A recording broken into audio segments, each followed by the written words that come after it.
Shushu, wamesema hakuna harusi. Kwa nini? Hapana. Shushu, Mamisa harusi lazima itaendelea. Nani anasababisha harusi? Kofi. Sababu ya kofi. Kebra record to streamiwe do. Nasema Safaricom iko na free data kila siku. Sasa tunaweza kustream hii wedo.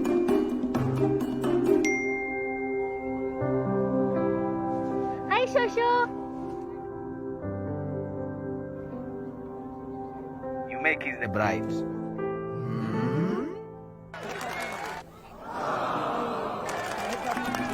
Pata hadi 500 MB free kila siku. Piga star 544 hash na uchague unlock free data. Mwelekeo ni internet.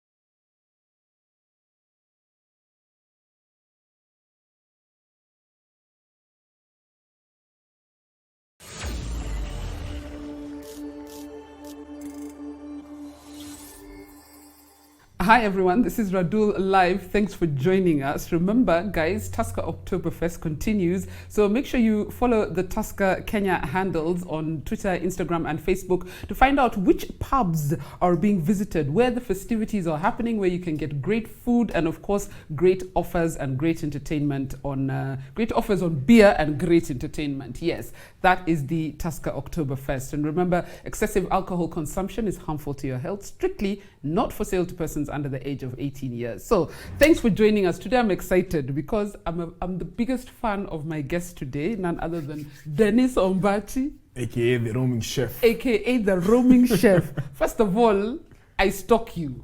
I think you know that because I put comments on all your food recipes. All the posts, the stories. All the posts, the stories, but we are going to talk about your food interest a bit later on in the show. The reason you're here is because you are a winger for rugby and you've played rugby for this country at the top level. And yes, I'm a fan of your rugby, I'm a fan of your cooking, I'm a fan of your woodwork, I'm a fan of your daddiness. Is that a word? I'm just a fan. But Ombachi, tell us first of all how you got into rugby. How I got into rugby. I think that's the journey, I'll say, in two phases, because I went through 3 high schools. I was a bit naughty, so my first high school was Kisii High School. That's a bit. That's where I was introduced to the sport, but I really didn't like it. So, but how my rugby journey really started is Kiambu High School, because from Form 1 to Form 2 I was at Kisii High School, then Form 3, Form 4 Kiambu High School. From Kisii High School I was expelled. So once I joined Kiambu High School, I remember the principal, Mr. Gitau, told me, by the way, you have potential, you have talent, you're strong, you're athletic. Come join try out this sport. And it sort of grounded me and instilled discipline and a few values that I still use up to today. And that was the beginning of the journey. And I'll say I was happy that I was among, like, during our year we managed to take the Kiambu High School, little known school, up to the national levels, the rugby sevens, competed up to the semi-finals, of course, beating giants like Maseno, losing to Musingu, the semi-finals. So anyone who follows rugby, that's huge. That's huge. Yeah, Maseno, after beating Maseno, was like, guys, we can go home. The semi-finals, let's just play because imewekwa kwa timetable. We have to play the roster. But that's basically how my rugby journey started. And then from high school is when I joined Mwamba. From there, I was actually, like, the first training session. I remember George Mbaye, Tito Oduk saw some talent, because I remember there was the team 1, team 2, and then there was the others. So I was playing with the others, and then George Mbaye and Humphrey Kayange, they had come from their IRB tours. They were standing outside there, they're sitting in their pretty Cougar national colors. They were like, that guy looks like he has potential. So they picked me out, took me on the other side, started teaching me a few skills, 1 and 2, and then from that day on is when Humphrey Kayange took me under his wing and mentored me all through, and the rest, as they say, is history. And what a mentor to have. Exactly. Kenya I was, rugby, I was so Humphrey lucky. Kayage. Yeah, so lucky. He's been my mentor throughout my rugby career. But you already, if I look at your build, you already have a physique that is commanding when it comes to rugby. Yeah, that's been an added advantage for you. It was an added advantage, but I was not as big growing up. I was strong but not big, because even in primary school I was kind of bullied a lot. So You were bullied. I was bullied a lot, and I think that's why even nowadays, like how my reaction to bullies is always bully back, and then disappear. So that also sort of molded me into the person. If you follow me on Twitter today, trolls I usually don't. It's a non-negotiable. If you come at me, I look at you, come at you, and then leave you talk to yourself. Ombachi, I'm sure you know he's been trending top for the last almost a month, you know? And for me, I'm like, how idle are Kenyans, surely? It's because of the trolls. It's no, I mean, it doesn't even make sense. You're raising your little boy, who's so adorable, by the way. Thank you. And somebody else feels they have A right. They have a right to criticize and they can do it better, you know? And I'm like, to each his own. Yeah, but you know, like most of these online bullies, I will say it's just mainly jealousy or something like that, because in real life, they can't sit on the same table as you. So the only access they have to you is through social media. And with fake names. With fake names and fake IVs. So most of them, 99%, I'll ignore. But I always pick one, give them a good clap back, and I'm out of that and leave. But I love your fans, Ombachi. I love your fans because people attack you, but others defend you. Yeah, thank you. And I found it, by the way, I find it for myself as well. Exactly. By the time I see some of these online bullies, my fans have already dealt with them. They're always they're always good. Good people always outnumber the bad people, and the good people will always fight your fights. But we digress. Back to rugby. Back to rugby. Yeah. And you were saying, you were bullied a bit in school, but you managed to overcome that. Tell me about the transition from Mwamba. I know you also played for Nondis and then into the national team. From Mwamba to the national team, first of all, from Mwamba is when I joined the under 20. I remember that time under Mitch Ochola and Paul Murunga. So my first stint at the national team was Abbotsford. Is it Middlesex Sevens? It was in London. So that was I was, I think, still 18, almost turning 19. I remember walking into the stadium. I was shit scared. Sorry to use the word, but I was jittery. I enjoyed the experience, the tour, the travel and anything. But sitting at the bench, I was hoping I was not picked to play a single minute. And thank God I didn't play much. So okay, it's catch-22 because you're there because you want to play. But yeah. I understand that basically you're saying you still get jitters. I was there because I wanted to play, but as soon as I got there, the jitters that I experienced, oh my God. It really never gets away. You just get used to it, and I think it's the best way to introduce young players into the game.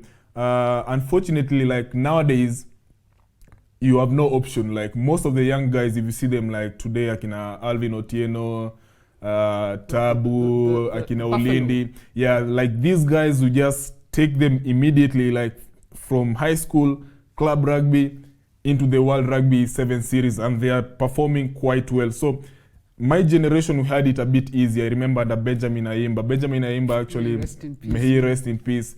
I remember even like my first World Series tournament, I did not play a single match. I went, I think I was the first player 13 in Kenya because the team was already selected. They traveled, and then Benjamin was like, Ombachi, I'm going to carry you as a baby for this tour. So I traveled 3 days later, stayed in a separate hotel away from the players.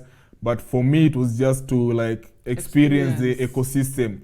And that, when I experienced it, is when I was like, actually now I want to come back as a player. So my introduction into rugby in the world stage was a bit soft. I had a bit of a soft landing, a soft start.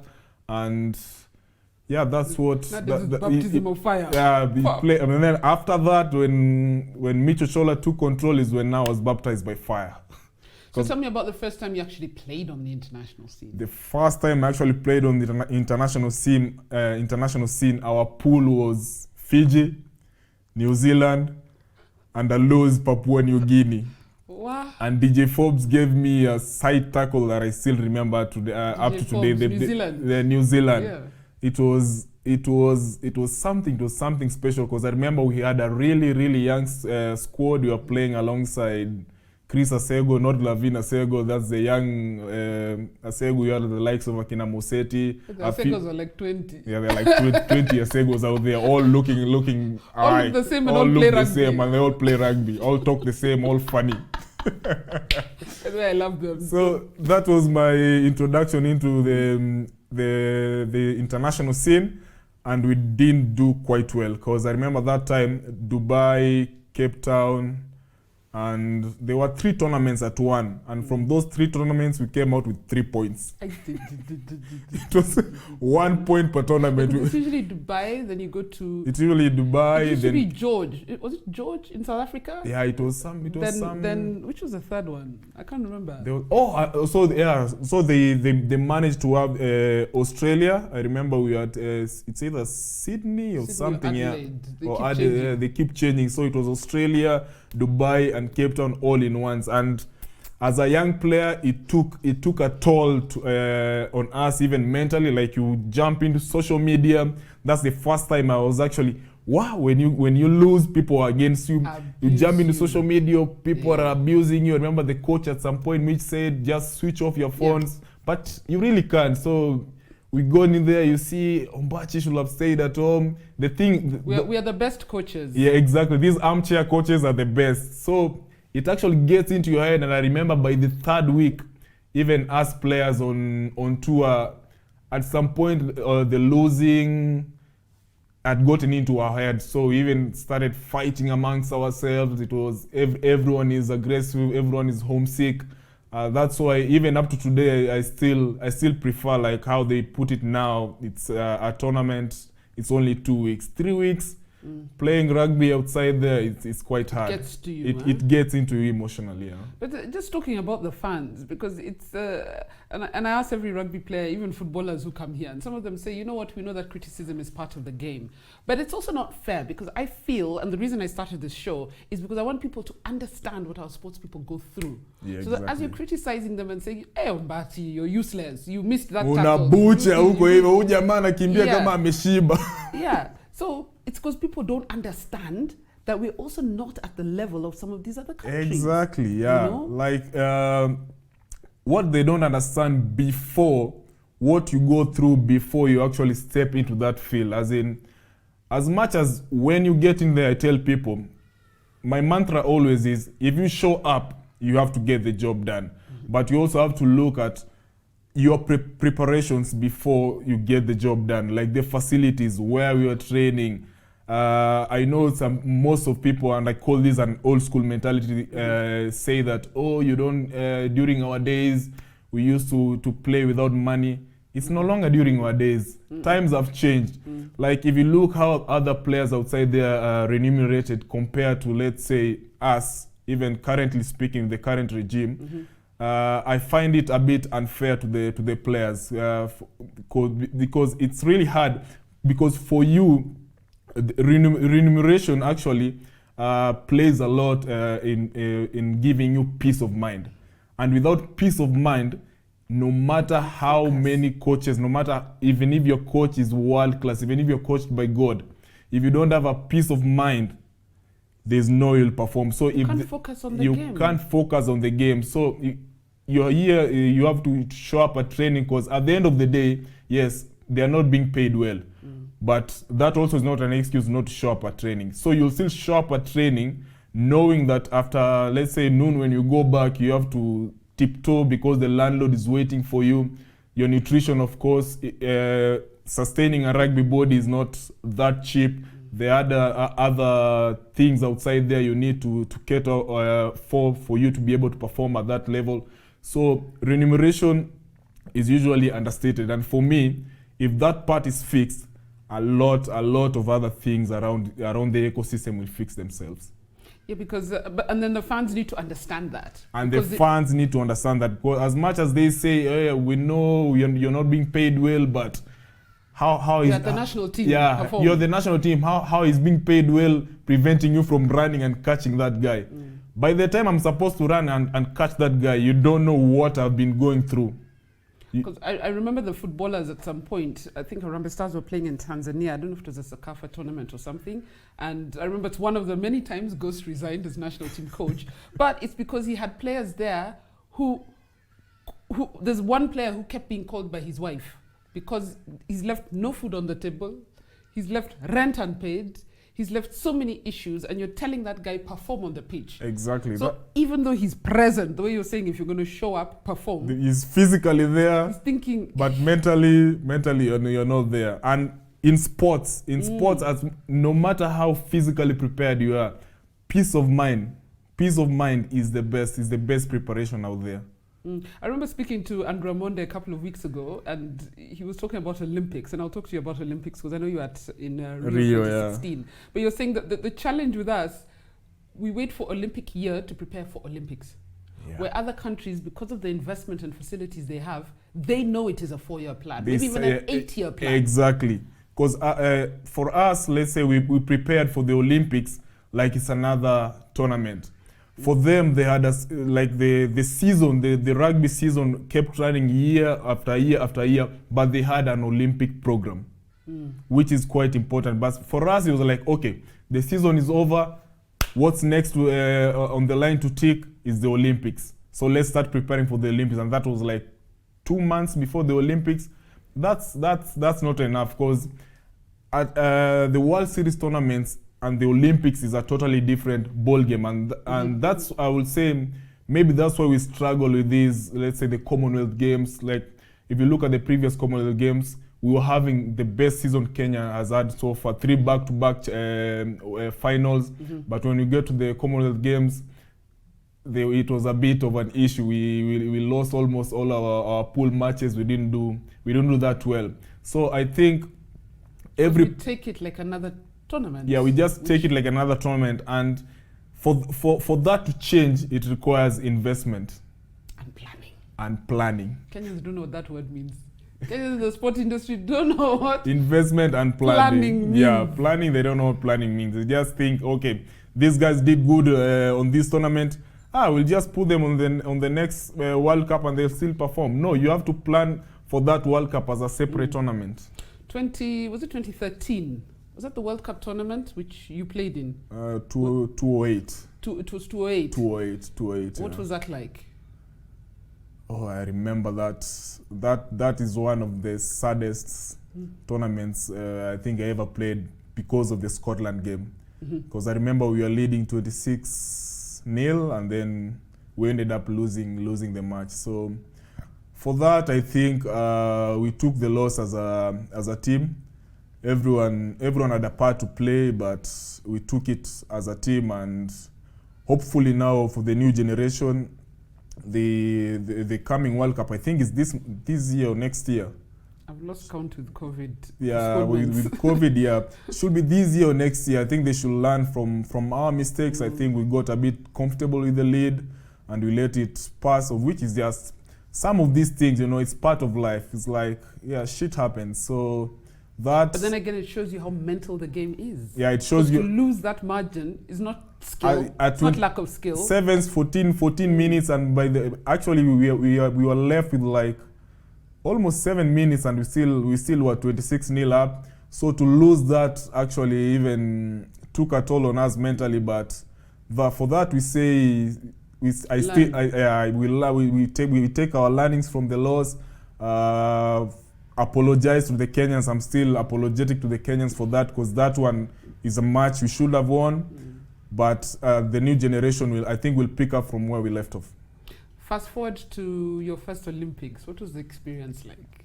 I know we didn't do too well, but it is an Olympic. It was our first Olympics. Yeah. And after not doing so well, I remember what we used to tell each other to comfort ourselves, like, it's our first Olympic Games. The spirit of the Olympic Games is in participation. But before we go to the Olympics, the qualifiers was a roller coaster. So even qualifying to the Olympics itself was a challenge. I remember we were losing to Zimbabwe. The Huta had gone, it was 17-14. I was lucky enough to score the winning try. And so we got to the Olympics, I think, I will say a bit too early. We had like almost over 14 days in the Olympic Village interacting with all these superstars. That was the first time I saw Usain Bolt. I was there taking selfies with Ushambani. Unapologetically. I was there taking selfies with Andy Murray, the Serena Williams, and I think that's where we lost a bit of focus. Also, the village, it was so comfortable. McDonald's open 24 hours. Who am I to go there, eat healthy? So by the time the tournament was there, yes, we were prepared, but I think we were a bit distracted. But it was Kenya's first. It was the first time rugby sevens was at the Olympics. And Kenya was there. I was playing alongside my mentor, Humphrey Kayange was there. He was quite pivotal in ensuring rugby sevens is part of the Olympics. So our first Olympics was all about the experience. I mean, we laugh about it, but it's a serious issue because it shows the lack of exposure we get. Yeah. As in most of our sports, more so in rugby sevens. I mean, rugby sevens, you've been fortunate enough that you guys have qualified us over and over again to the international series. But it's a general lack of exposure that when you see these big names, and anybody can sit there and say, you went there to play rugby, focus. No. Bring Usain Bolt here, I will forget my name. Everyone, everyone. You stand alongside your idol. First of all, a few moments, first of all, you are starstruck before you sort of refocus yourself and then, okay, there's a game you have to be playing here. And that's, I remember what KRU has been doing, it's not happening much now, but back in the years, we used to have lots and lots of these small satellite tournaments. Mm-hmm. And that's also where I got to build my confidence. There were tournaments around Namibia, Zimbabwe. There was some in Canada, Abbotsford over there. These small tournaments is where you get to build the confidence, the exposure outside there. You get to learn how to play with international players. I like what Samurai has done. Samurai, because I remember even before going to the Olympics, I was recovering from a fractured ankle. So they had a tournament in the UK. I didn't play much that season because of the injury. But the tournament in the UK exposed me, so you get to learn how to play alongside different players. Most of the players you can't you can't communicate because they are from all over the world speaking French. There are some players from Fiji. So that builds you up, just apart from giving you that rugby skills, passing, hitting, running over people. The rugby is more than just that. Yeah, it's a wholesome sport. Talking about the skills, do you think we're doing enough to develop the raw skills we have? And on a personal level, did you actually have proper developmental training, or it's just the skills you came with from school and you're good enough for the national team? I think the skills, the development of skills, I really can't blame it on the national teams. Mm-hmm. Because by the time you're selected to the national team, I will say they can only, you can be taught a few skills, like what Mike Friday came and took us back to basics. I usually call him like in terms of coaching, is like my rugby father. He took us back to basics. This is how you're supposed to pass, this is how you're supposed to catch, this is how you're supposed to tackle, put your head over here. But this has to start at an early age. If you're ever going to compete with the Western world or other top tier nations, it has to start from school. Because at that age is when kids are actually eager and they're easy. It's easy to grasp these skills. Because like for me, up to now, in my big age, I still struggle with my left pass. Even after being coached by different world-class coaches, I still struggle. Because you reach a certain age, yes, you can improve on your strength, you can work on your speed, but there are these soft skills like passing, kicking that had they been impacted a bit earlier on in your life, it would have made you and made now it makes the coaches right now work easier because you already have the soft skills. Now they just need to get you ready to compete. Not now that, let's say, Namcos gets you and then he's teaching you rugby. He's starting to teaching you how to pass. Yeah. It's also unfair to the coach as well. So it has to start, and it all comes down to planning. We don't have to wait for the players What does that mean? We are Kenyans. We don't have to wait for these players to come from high school. They're already big. They've started playing, and then you're like, okay, here's the national team. Here's the jersey. Go compete. Build a program. Get these development officers. Or I don't know what's supposed to be happening. I just know it needs a bit of planning so that schools from an early age teach these kids the skills. Because at an early age, I don't think it's much about competing. Like 13-year-olds, 10 to 13-year-olds, when you go there to play, it's not about winning the match. It's about coming out as a better rugby player. Teaching you the actual skills. Teaching you the skill, the art. Yeah. And then at national team level, it's a national team now is about formation. Now it's up. There is all about performance. There is high performance, not about teaching basic skills. Reading your opponents. Exactly. And like playing mental games on your opposition, not teaching you how to catch and pass. I want to take you through some of the coaches that we've had in the national team, and then you give me your opinion or your comment about them. Of course, starting with the late Benjamin Ayimba. Benjamin Ayimba is, I would say, the most inspirational. Benjamin Ayimba is a guy who will not even coach you, inspire you. He can tell you there is a wall here. I will tell. I will say, okay, Benjamin, there's a wall here. There's no way we are going through this wall. But with Benjamin Ayimba, he'll make you go on that wall head first and go through the wall. He had that inspiring effect. Like, he could get a group of players play for him. He could get you to do anything. I repeatedly heard that during his years, that the players are playing for the coach. Exactly. He had that thing in him. Anajua kufanya players wamcheze. And it gives you the belief in yourself. Exactly. It makes you believe yourself. It makes you believe you can actually go through this wall that you previously thought you can't go through it. You're like, New Zealanders are hatuwezi. And you went in there and you won the match. Yeah, because a lot of it, I know people criticize our sevens team a lot and say, why is it when we face New Zealand and especially South Africa, we lose the game before we get to the pitch? Yeah. And it's probably, means it's just here. It's all starts in the head. And Benjamin actually, like, he worked a lot in our self-confidence and self-belief.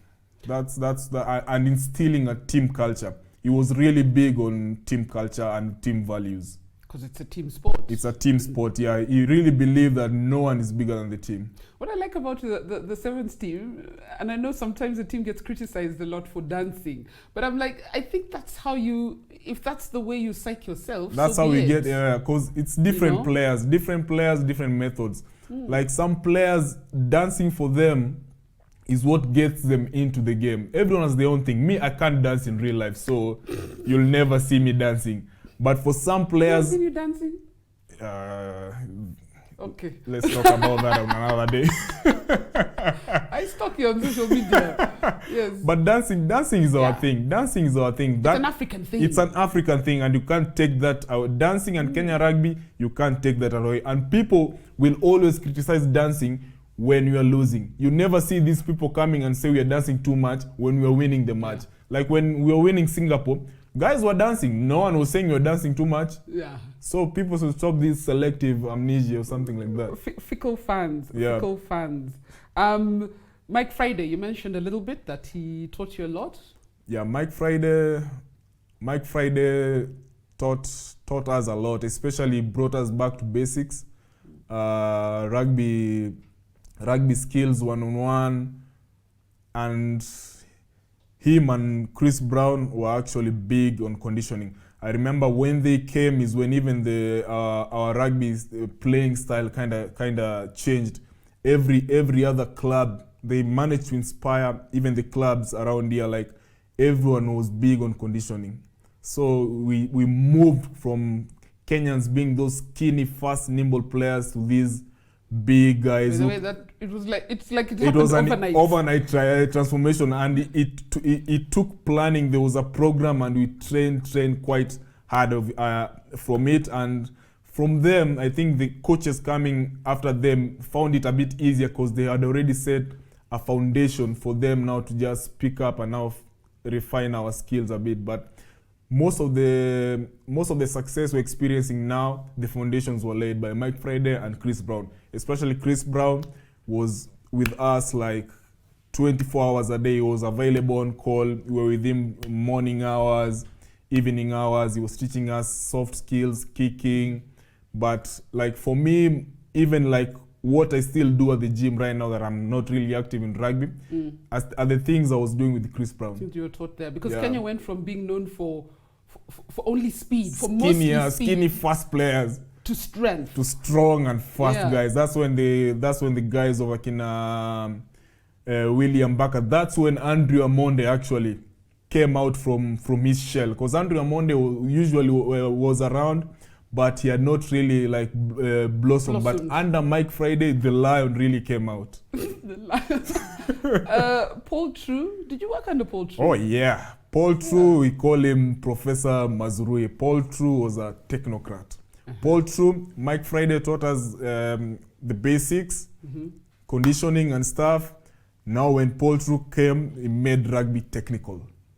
Like most of the knowledge us senior players have now is from Paul True. Paul True taught us rugby. That guy, ile akili yako nayo hapa hivi, I wish I had the same rugby brains as that guy. Well, I want us to take a short break. When we come back, I want to move about and talk about other matters pertaining to sport as well, and then some of the other things you do, like teaching me how to cook. Guys, don't go anywhere. We'll be back with Dennis Ombachi in just a bit.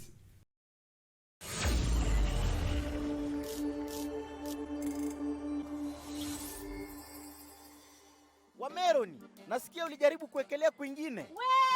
Wacha niwaambie, kaamua kujaribu kwenda kuwekelea hivi, nikasikia bado sikaisha, nikawekelea multibet ikiwa imebaki game moja, nikasikia tena timu yangu imepigwa, kwenda kutafuta cash out, hakuna. Nikaamua kutoa ile tu pesa kidogo ilikuwa imebaki kwa account, nikasikia tena withdraw charges ikanipiga, nikashindwa, kwani niko itigine. Jiunge na Betika leo na uenjoy kubet bila bundles, cash out, free withdrawals na so much more. Betika, chukua alama bingwa.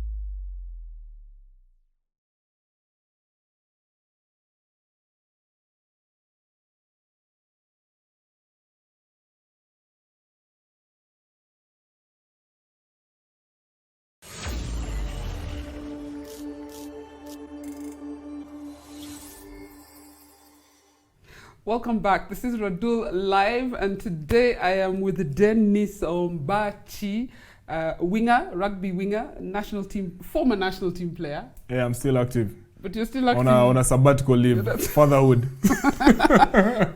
He's on a fatherhood sabbatical leave. Now go to Twitter and make him trend again.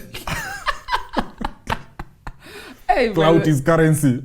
Clout is currency out there. Clout is currency. But honestly, you guys but it just shows how little we have to going on in our own lives, that when somebody else does something small, like feeding a baby, you're trending. Feeding a baby.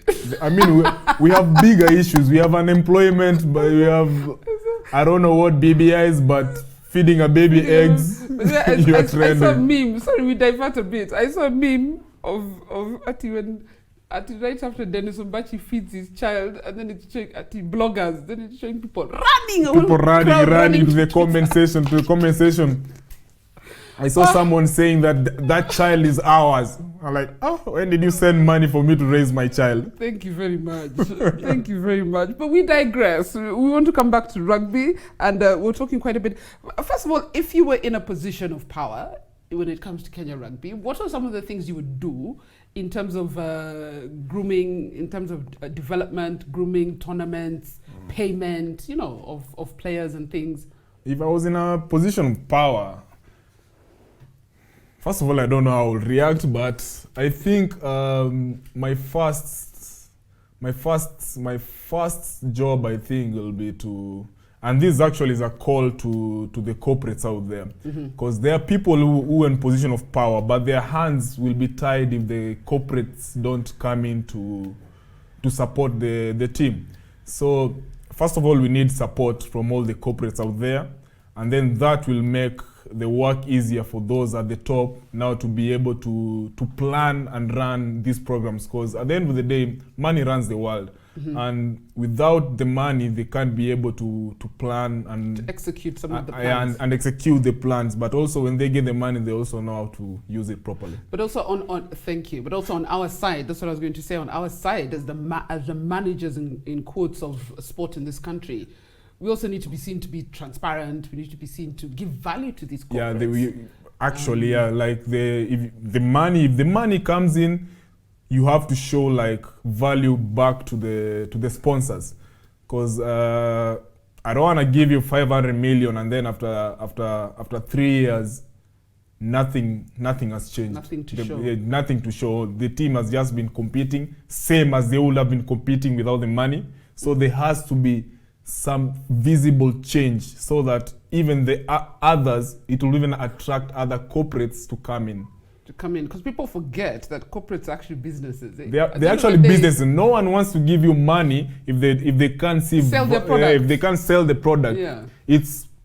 We have to give them value for their money, because it's not cheap. Chipping in, let's say, coming in with 150 million to give the team, sometimes it's not just about having your logo, your company logo on the shirt. There are other ways of which you can show value back to the corporates, and I think those are the business side of sport. That's what we need to develop.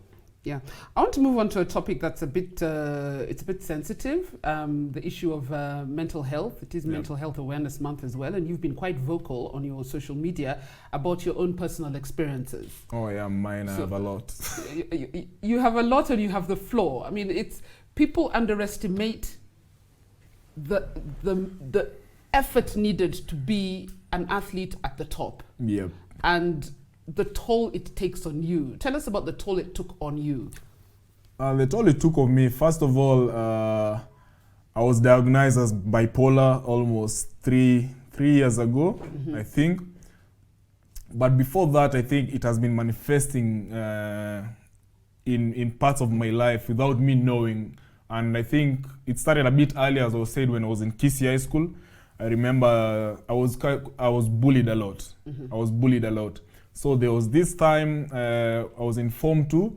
I snapped and I ran away from school. I didn't run away to go home. So I ran away, took a bus from Kisii High School, came to Nairobi. That time we were staying at Kiambu. But I came to Nairobi and then I lived in the streets for 6 days. So I remember it was, what's the name of that market? Is it Marikiti or that? There's that farmer's market. Yeah. That's where we used to sleep. There were these lorries from Tanzania that used to bring oranges. So at night we used to go put the cartons underneath the lorries, take a nap over there. When it's too cold, there are these buses that are overnight buses. So you go close to the exhaust pipe, you warm yourself over there. So after 6 days, when I got back to my senses, I had made a few street kids. That's why up to today, my view on street kids is totally different apart from others. I see them as other people just undergoing different challenges like every other one. So I had run out of money, but one of them had like 30 bob. I was like, okay, that time we had these payphones. I was like, okay, let me call my dad. So I called my dad. I told him, okay, this is what happened. I've been here for 6 days. So he sent out a search party. And then I just bumped into my uncle. I think there are like 10 people looking for me in the city. I bumped into my uncle, took me home. I had a shower, and then went back to school. And that's just one of the way it kind of manifests itself until I was diagnosed like three years ago. And since I've been on medication, it has been well. But I've been through ups and downs, self-harm. I've tried suicide once. I slit my arm a couple of times. As you can see, I have 32 stitches over here. And with this one, I remember I didn't even use a knife. I took a easy tile because I like these DUIs things. So I had this piece of porcelain tile, so I just broke it on the table and then slit my arms, and there was no pain. At that point, as in the pain you're going inside, you actually feel like exerting some external pain on yourself so that you can feel like you're actually living. You're actually human. So it has taken quite a toll in my professional career. My relationship has been on and off until it stabilized when I started going to therapy, got my meds, and yeah, I'm just glad I came out on the other side alive. But it did affect your rugby career as well? It affected my rugby career. I remember there was a time I had just recovered from a broken foot. So and then I was selected to travel for the next tour. I had lots of self-doubts in myself, and that time, bipolar, you go through these periods of manic and depression.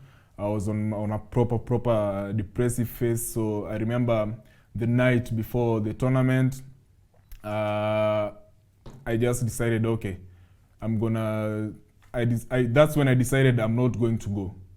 So I just closed myself in my room, got a bottle of a drink, drank, and then in the mornings when my friend, I think Eden, was like, Ombachi, let's just go. But so he managed to convince me, but I really didn't want to go. Even despite being shortlisted, my name was there, the ticket was booked.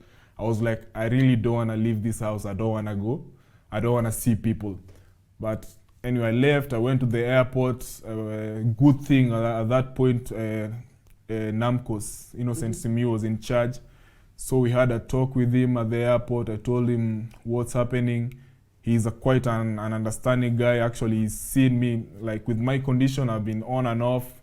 I've talked to him, and he's been sort of like a father. He's been very understanding. So he was like, okay, you need maybe to take a break. So at that point, I hadn't started seeing therapists or anyone. So that's the first time. After that is when I went to see my first therapist. So of which was a misdiagnosis. So my first diagnosis was depression. So I was given antidepressants, which were actually making my bipolar conditions even worse. Oh no. Yeah, so until now I went for the second therapist, of which is my friends. Actually, my friends and family are the ones who have seen me through this, because I'm a stubborn guy. I really don't like seeing therapists. So they took me again to another hospital.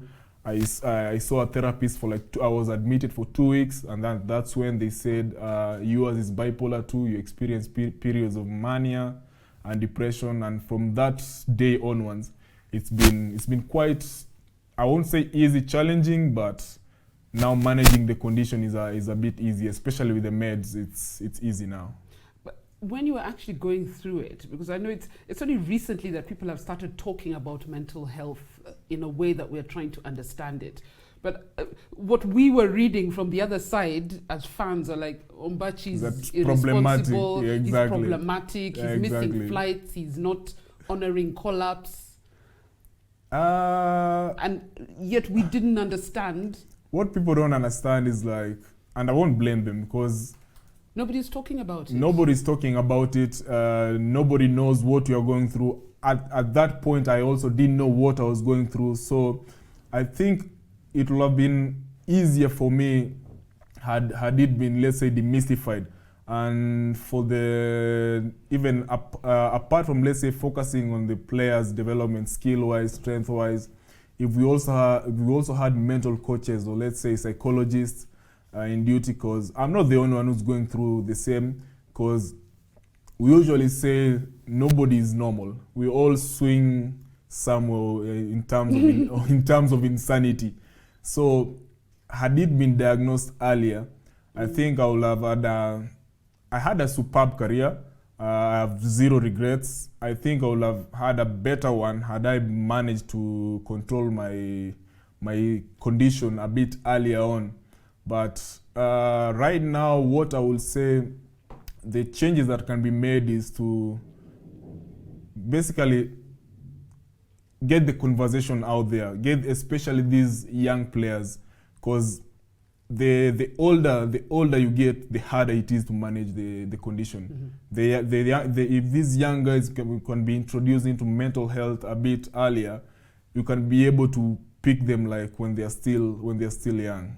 Because I'm sure, as you say, you're not the only one. So maybe there are players there right now who don't even know they have a problem. They just think maybe they're moody, they're tired, they're not focused. There are players. I've also a few even from a few close friends from the team, from the national team, have approached me. I've talked to them. I've managed to lead them the right way.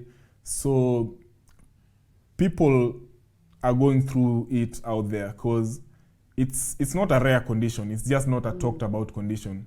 So they just need understanding, help, and it's manageable. It's just like a headache. You have a headache, you have your meds, you will be fine. Especially men, because there's this especially thing of men thinking I don't want to look as like I'm weak. But it's actually, for me, it's actually a sign of strength to come out and admit that this is what you're going through. It's hard coming out. Even for me, before it came out, I was like, how are people going to see me? But then I was like, no one is feeding me, so I don't care as long as I help, because at the end of the day, I just want to help. Even if it's a single person, one or two, that's good for me. And I think you do. By talking about it, I think you do. But it's also a lesson to Kenyans about bullying. You know, I mean, at least you're in a place right now where you're bullied on social media, you can handle it. Yeah, but imagine a young, that. Or if it happened to you like 5-6 years ago when you didn't understand your own condition, you know, and then people are there on social media just it gets worse. Bullying. For me now, like the bullying I can take it. But now you're I don't want to say now you're a man, because that's the attitude that makes people not speak up. Not speak up. Like now I know how to protect myself like from these trolls, but not everyone out there can do that. Yeah. So it's all about, I think, first of all, educating the masses about mental health, because especially on my social media, I get plenty and plenty of DMs until I can't catch up, like, oh, my sister is going through this, oh, can you lead me to like a therapist? But also at the end of the day, like, managing the condition is not that cheap. So if these sessions, these institutions if there's a way it can be made affordable for, because like I've spent over $500,000 trying to manage the conditions, over $500,000, and that's not something affordable for everyone outside there.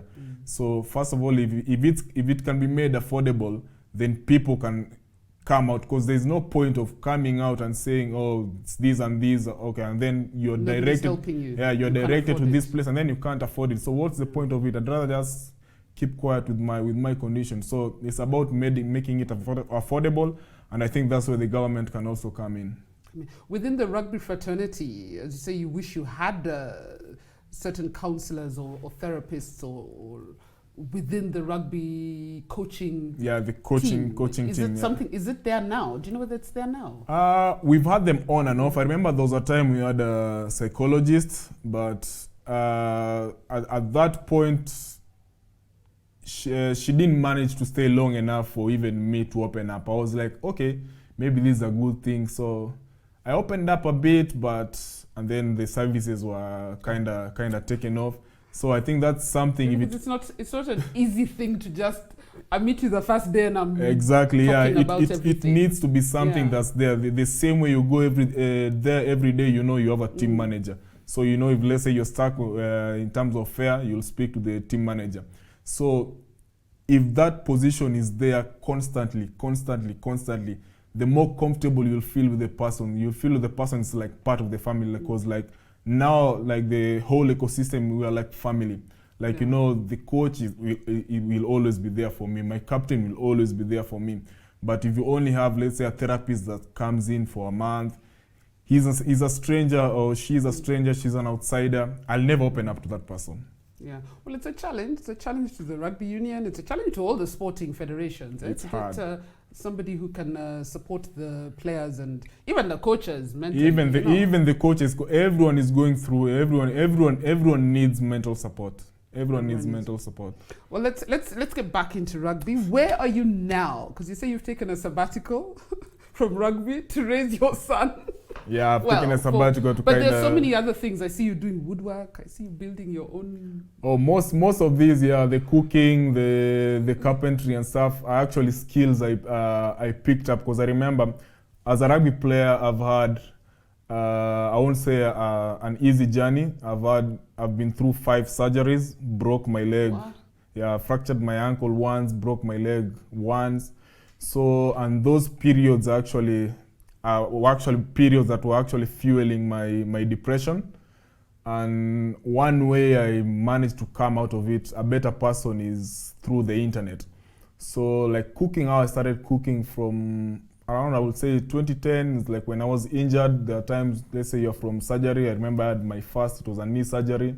You're down for like 3 months, you really can't do much, you're at home. So I was like, okay, let me just go into YouTube and watch these cooking shows. And then that's when I met Gordon Ramsay, who is up to now is like, he doesn't know, but he's my cooking mentor. Oh, he will know you. He will know you. Soon, maybe, inshallah. So through that, I managed to like finesse my skills in cooking, and up to now, I'm able to I've developed my own style, my own art. So as well, lots of other things like carpentry as well. It was just online. I was fascinated by people making chopping boards. I was like, I will try this. I made a couple of a few of them that I'm still using up to now. So it's all about maximizing the time you have and turning, I would say, an unfortunate event into something worthwhile. So the time I was out of action, not being able to play, because it's not easy when you're injured. You see yourself, your players are out there winning medals, getting accolades. You are wounded up at home, and you know the level that you are, you will be there, you'll be part of that. So what I will say to other young players is, if you find yourself in that situation, try to come out of it with something else. Don't just sit there and wait for time to pass by and then wait for you to go back and then start catching up with people. Yes, go catch up with them, but with a skill. Always, because I remember Paul True told us, always remain coachable and stay learning, because learning never stops in your life.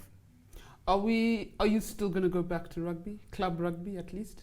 Club rugby, yeah. Now I've moved from Mwamba to Nondis. Yeah, so, but right now I'm kind of involved, especially with the coaching bit, the SNC. But from next season, I'll be playing, especially club rugby and the national team, hopefully. But right now, as I said, I took a sabbatical break, especially like the first couple of months was to like really get my mental health in check.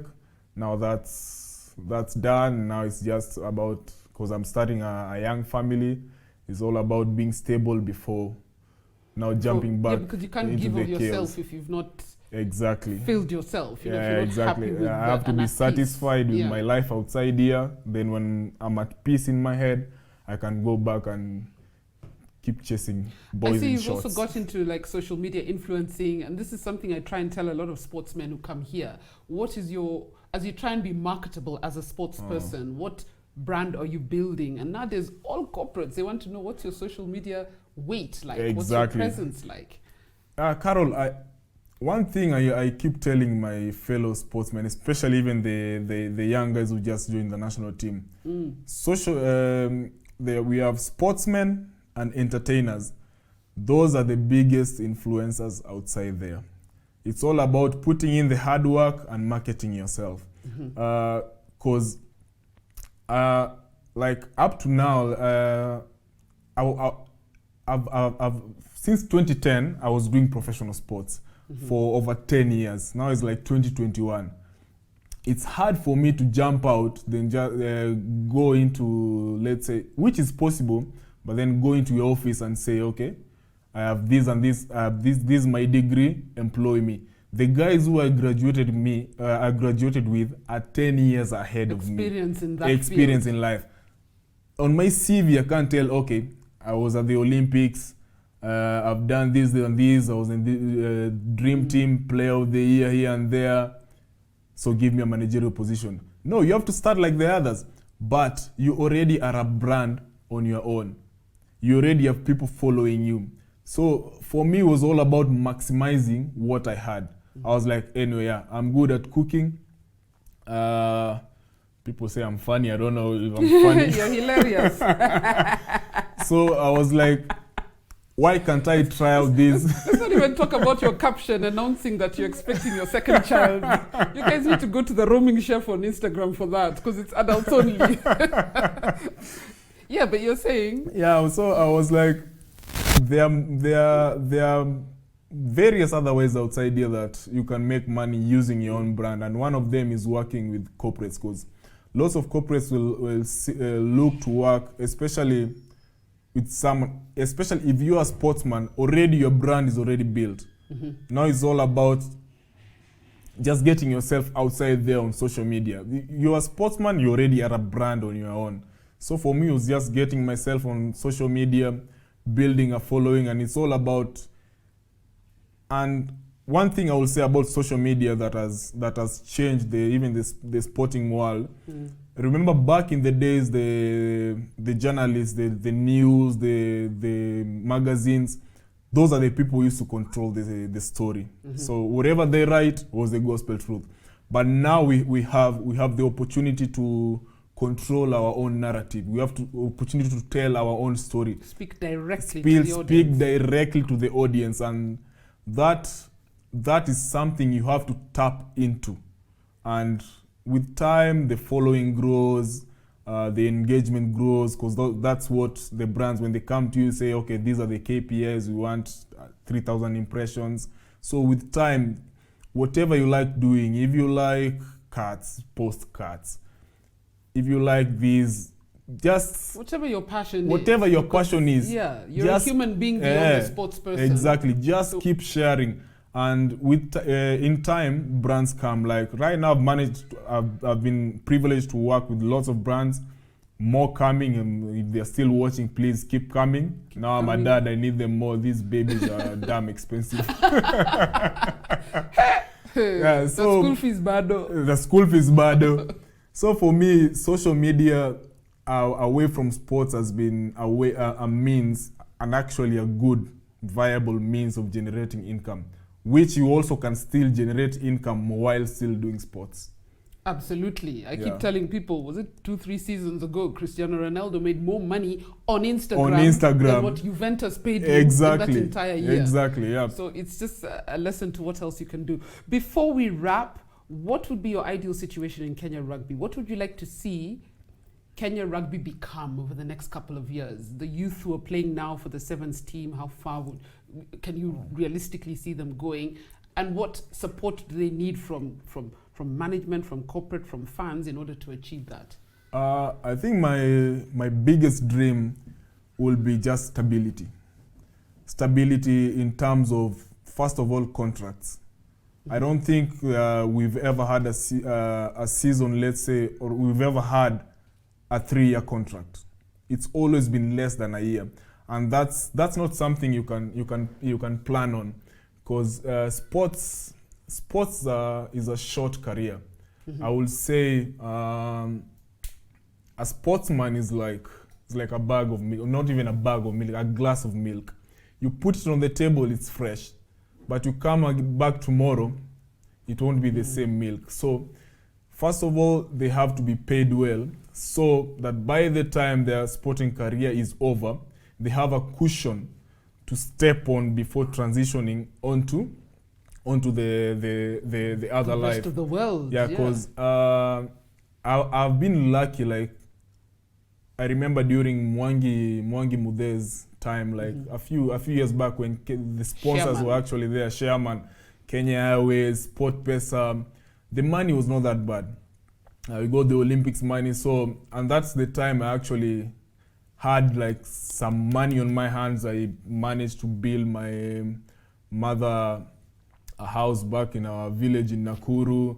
So fantastic. Yeah, and that's you look after your mom and you're like, oh. That's the best feeling ever. Being able to be paid enough so that you have enough for yourself. You can send a bit of money back at home.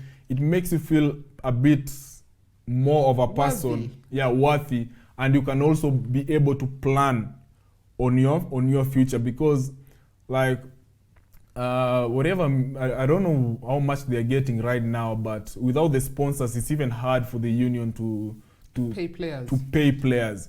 And that in turn will affect the players years down the line, because right now they're actually committing their lives in the sport.